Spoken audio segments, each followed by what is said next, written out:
आज पदवीधर मतदारसंघामध्ये अनिल परब यांनी उमेदवारी अर्ज दाखल केला। याविषयी त्यांनी आपली प्रतिक्रिया दिली। सर्व शिवसैनिक शिवसेना नेत्यांच्या उपस्थितीत महाविकास आघाडीच्या सर्व प्रतिनिधींच्या उपस्थितीत आज मुंबई पदवीधर मतदारसंघामध्ये माझा उमेदवारी अर्ज दाखल केला। मला पूर्ण खात्री आहे बाळासाहेबांचा आशीर्वाद, उद्धव ठाकरेंच्या मार्गदर्शन आणि सर्व शिवसैनिकांची मेहनत याच्या जोरावर या मतदारसंघामध्ये विक्रमी मतदानांनी सर्व शिवसैनिकांची मेहनत याच्या जोरावर या मतदारसंघामध्ये विक्रमी मतांनी निवडून येईल असा मला विश्वास आहे। हा मतदारसंघ शिवसेनेचा पारंपरिक मतदारसंघ आहे हे मला माहिती आहे। समोरून कोण येतंय कोण नाही याचा मी विचार करत नाही। मी माझी निवडणूक माझ्या ताकदीवर, माझ्या पक्षाच्या ताकदीवर लढतोय। लोकसभेच्या निवडणुकीशी तसा काही संबंध नाही, परंतु उद्या मी जिंकणार आहोत आणि त्याच्यामुळे पुढच्या निवडणुकीला आनंद द्विगुणित झाला असेल असं अनिल परब यांनी म्हटलंय।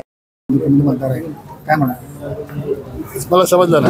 सुशिक्षित मतदारसंघ बीजेपी मध्ये आमच्या बाजूचा आहे, इथे डायरेक्ट शिक्षकच मतदान करणार आहेत, तर किती विश्वास आहे तुम्हाला या निवडणुकीत? नाही, याच्यावर शिक्षकांच्या दैनंदिन अशा प्रकारच्या अडचणीसाठी कोण झटतो आहे हे शिक्षकांना माहिती आहे।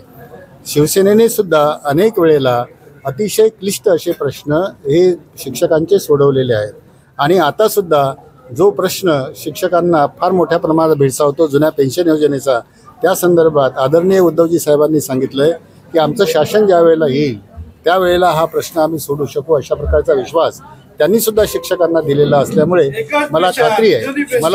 मला खात्री आहे की सर्व शिक्षक जे सुशिक्षित आहेत, ज्यांना समज आहे, त्यांना माहिती आहे की ज्या व्यक्तीचा अनुभव या शिक्षण क्षेत्रामध्ये 55 वर्षाचा आहे, शिक्षकापासून तर शिक्षण संचालकापर्यंत या सगळ्या पदांवर काम करून पॉलिसी कशा प्रकारची तयार करतात याचंही ज्ञान ज्या व्यक्तीला आहे, त्या व्यक्तीच्या सोबत आपण जर राहिलो तर भविष्यामध्ये आपले सगळे प्रश्न सोडवण्याकरता ही व्यक्ती कारणीभूत ठरू शकते असा विश्वास शिक्षकांमध्ये निर्माण झाल्याचं आम्ही वेळोवेळी बघितलेलं आहे आणि त्यामुळे खात्री आहे की आमची निवड ही निश्चित आहे। सर, उमेदवारी अर्ज दाखल केलेला आहे, काय बोला? आदरणीय उद्धवजी साहेबांनी विश्वास माझ्यावर टाकला आणि ही उमेदवारी मला त्यांनी दिली आणि त्यानुसार आज मी अर्ज भरलेला आहे। शिक्षक सेनेच्या सर्व कार्यकर्त्यांनी, पदाधिकाऱ्यांनी भरपूर मेहनत घेतलेली आहे। आमचं रजिस्ट्रेशन फार मोठ्या प्रमाणात झालेलं आहे। मला पूर्णपणे विश्वास आहे की आम्ही अगदी पहिल्या फेरीमध्येच निवडून येऊ।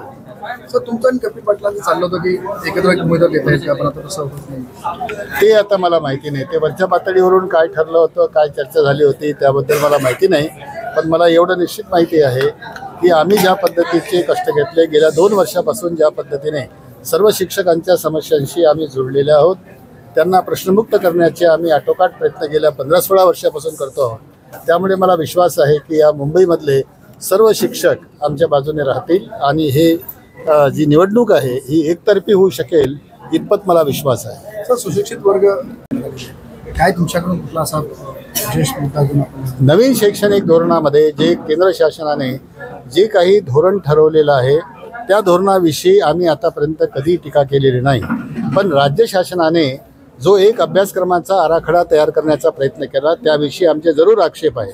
त्यामध्ये सगळ्यात महत्त्वाचं म्हणजे मराठी आणि इंग्रजी ह्या ज्या 2 भाषा आहेत त्या भाषांचं भाषा कौशल्य विद्यार्थ्यांचं वाढलं पाहिजे आणि विद्यार्थ्यांना ह्या भाषा चांगल्या पद्धतीने अवगत झाल्या पाहिजे, याच माध्यमातून त्यांना ज्ञान संपादन करायचं आहे। त्या बाबतीत जे राज्य शासनाने आपल्या पातळीवर केंद्र शासनाच्या आराखड्यामध्ये जो फेरबदल करण्याचा प्रयत्न केला आणि या भाषांना दुय्यम स्वरूप दिलं, वैकल्पिक विषय म्हणून जे देण्याचा प्रयत्न केलेला आहे त्याच्या विरोधामध्ये आम्ही आहोत आणि मला खात्री आहे की राज्य शासनाला त्या संदर्भात निर्णय घ्यावा लागेल आणि जो आराखडा केंद्र शासनाने दिला, मातृभाषेतून विद्यार्थ्याचं शिक्षण चांगल्या पद्धतीने व्हायला पाहिजे, हा जो आराखडा केंद्र शासनाचा आहे तो राज्य शासनाला स्वीकारावा लागेल।